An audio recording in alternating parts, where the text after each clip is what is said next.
Hyderabad cricket అసోసియేషన్లో అక్రమాలపై CID విచారణ కొనసాగుతోంది. రెండో రోజు విచారణలో భాగంగా ఉప్పల్లోని హెచ్సీఏ కార్యాలయంలో సోదాలు నిర్వహించారు. హెచ్సీఏ అధ్యక్షుడు జగన్మోహన్ రావును కూడా వెంట తీసుకువెళ్లి పలు రిజిస్టర్లను పరిశీలించారు.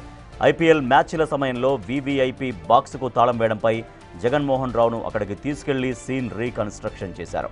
అనంతరం గౌలీపురలోని శ్రీచక్ర క్రికెట్ క్లబ్కు తీసుకెళ్లారు.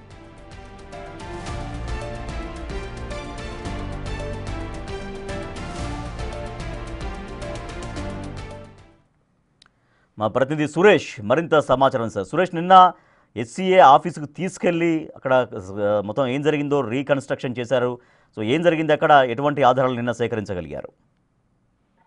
హెచ్సీఏ పైన సిఐడి లోతుగా దర్యాప్తు చేసింది. ఇన్వెస్టిగేషన్ లో భాగంగా జగన్మోహన్ రావు, హెచ్సీఏ ప్రెసిడెంట్ అయినటువంటి జగన్మోహన్ రావుని నిన్న ఉప్పల్ స్టేడియం కి 3 గంటలకి తీసుకొని రావడం జరిగింది. దాదాపు 6:30 వరకు సాయంత్రం ఆయన ఆఫీస్ తో పాటు ఉప్పల్ స్టేడియం అడ్మినిస్ట్రేషన్ ఆఫీస్ లో ఉన్న రికార్డులని పరిశీలించారు. అక్కడ ఉన్నటువంటి కంప్యూటర్ లో ఉన్నటువంటి మెయిల్స్, బీసీసీఐ కావచ్చు, ఇతర కాంట్రాక్టర్లకు పంపిన మెయిల్స్, అక్కడ ఉన్న బిల్స్, కొన్ని ఆధారాలన్నిటిని కూడా పరిశీలించి వాటికి సంబంధించి వివరణ జగన్మోహన్ రావుని కోరడం జరిగింది. అదే కాకుండా జగన్మోహన్ రావు కార్పొరేట్ బాక్స్ లకు తాళం వేయడం, అదేవిధంగా అక్కడ ఉన్నటువంటి లావాదేవీలకు సంబంధించిన అకౌంట్స్ డీటెయిల్స్, బ్యాంకుకు సంబంధించిన అకౌంట్స్ డీటెయిల్స్ కూడా పరిశీలించారు.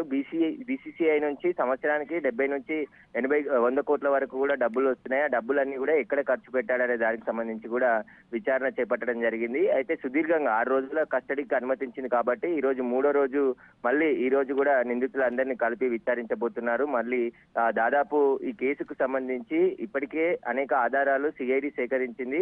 ఆ ఆధారాలు కాకుండా అడిషనల్ గా ఇంకా ఎలాంటి ఆధారాలు అవసరం ఉందో ఇన్వెస్టిగేషన్ కి అవన్నీ కూడా నిందితుల నుంచి విచారించి తీసుకునే ప్రయత్నం చేస్తున్నారు. అందులో భాగంగానే ఇప్పుడు హెచ్సీఏ పై పూర్తిగా సిఐడి విచారణ జరుపుతుంది.